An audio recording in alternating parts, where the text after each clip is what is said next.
Good morning. How are you doing today, Michael?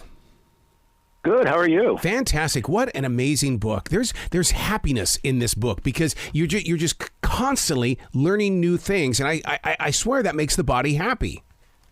That's good to hear.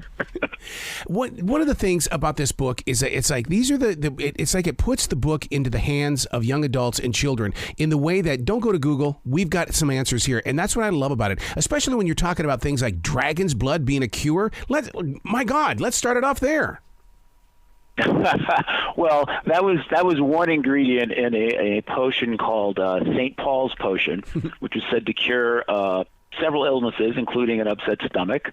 The ingredients also included licorice and fennel, which I think we use today as teas for digestive issues. So there probably was something to it. But then the dragon's blood was obviously not from a dragon.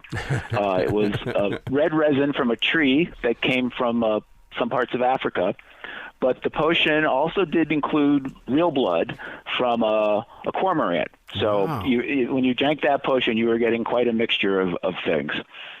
I cannot speak to how well it treated the illness, though. It almost sounds like Dr. Pepper, because didn't it start off as a medicinal? I think so. Yes, that sounds right. One of the fascinating things in the book is that we all like pyramids. I mean, you go into the Mayan ruins, but what got my attention were the mounds. North Carolina has mounds in them. They don't get a lot of attention, but it was very interesting to find other nations that have mounds. Mm-hmm. Well, in certain other parts of the United States, I mean, the big one being in Cahokia, in southern Illinois. That was I don't remember now the dimensions, but it was huge, and I think it was the Vikings had mounds for burial mounds. So yeah, you see certain things that are repeated in places that didn't have contact with each other, which is interesting.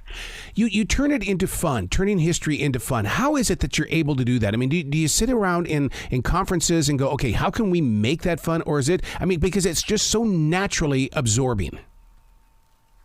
I think part of it is, how National Geographic designs their books. They have great designers and illustrators, and this book is heavy on illustrations, but they're fun, they're vibrant.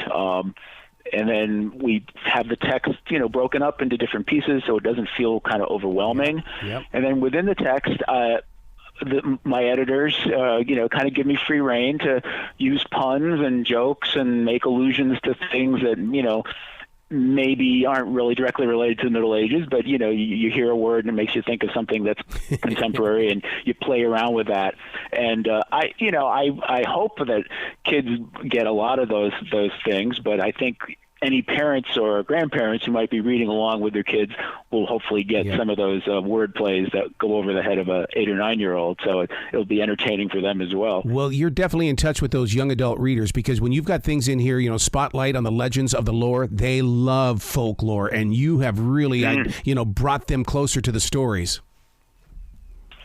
Well, that's nice to hear. I mean, and for me, one of the fascinating things about doing a book like this is I learned so much. I mean, I studied history in college. I took one class on the Middle Ages.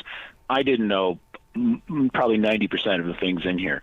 So I'm getting to learn a lot. And then, then the challenge is taking what I learned and making it accessible to kids. So that's what I enjoy about what I do. There's also some reality in here, because I mean we're fresh out of the COVID-19 lockdown and the pandemic that swept across the world. So I love the idea that you put focus on the deadliest diseases, because we can't forget about the Black Death. We can't forget about the bad bugs that are still out there and things. So you're very honest with this. That's true, and it's funny because this book, I started it before COVID. Wow. We took a break because of COVID. The book was kind of shelved for a while, and then finished it. And so, going back to those parts about the Black Death made it feel very, it's like, wow, this is really relevant. And we don't mention COVID directly, but I would think that kids who have lived through that, they might make a connection. I mean, we talk about the root of the word quarantine. So that's certainly a word that became part of their vocabulary at the beginning of the pandemic. So again, it's nice to have times where you can make the connections for the past and the present.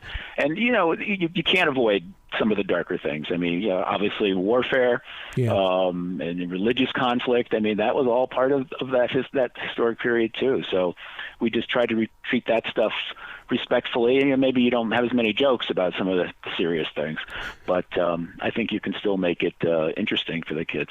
Photographs, they always say will create 1,000 words, but what I love about your words is that you can take something, a photograph that we have seen a million times, such as the Dome of the Rock, and you share the story. It's right there. We don't have to go digging for it or anything like that, because we see these famous places in all of these, if we're watching TV, and all of a sudden, but we don't, really have a resource, but you do. This book really is a great resource.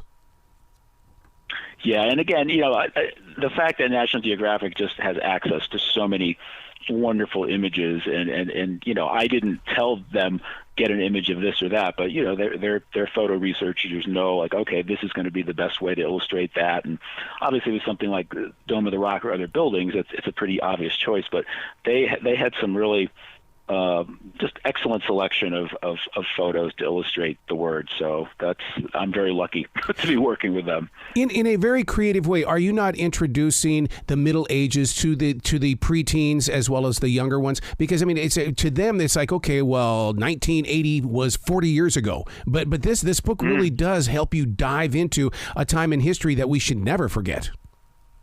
Right.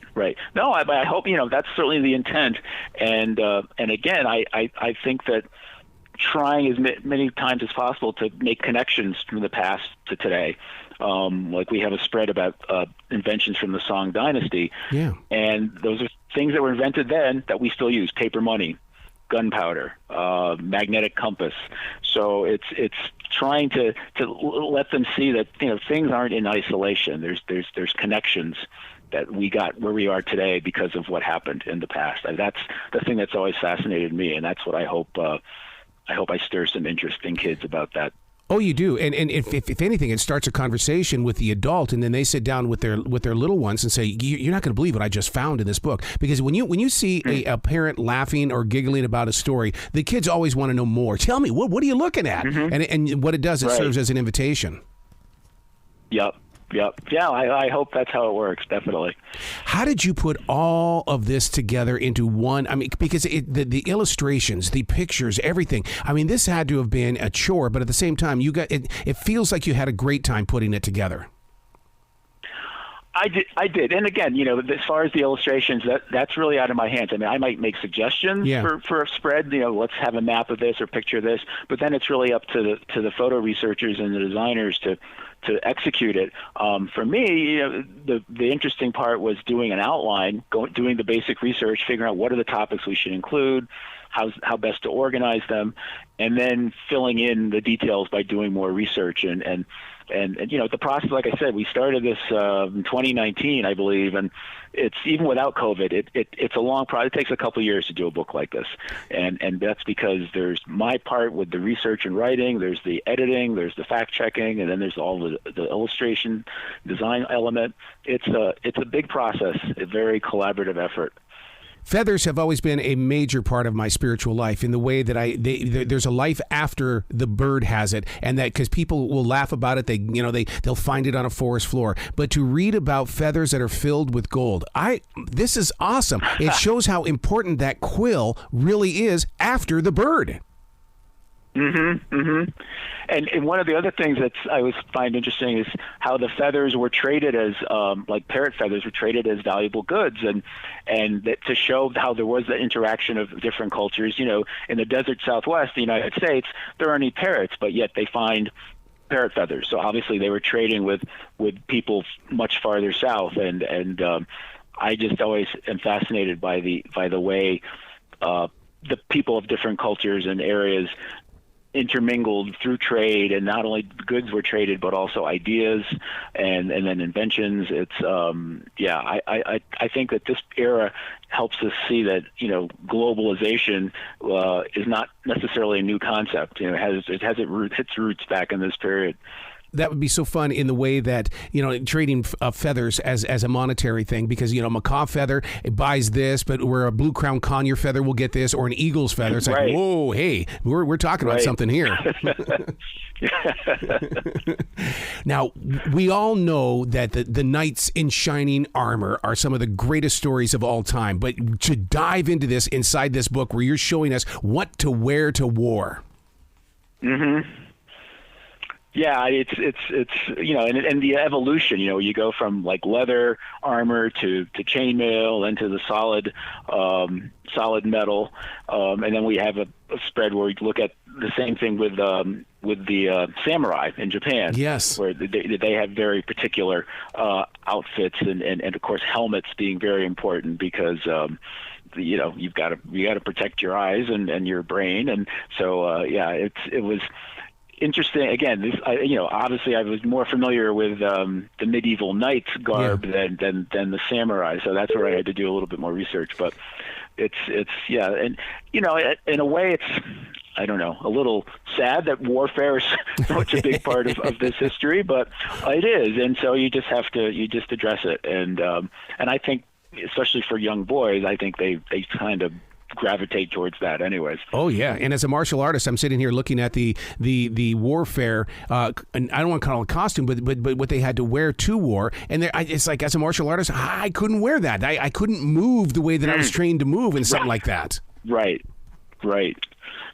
What did you learn from this project? Because there's always going to be something that you guys have learned. It's an oh my God moment.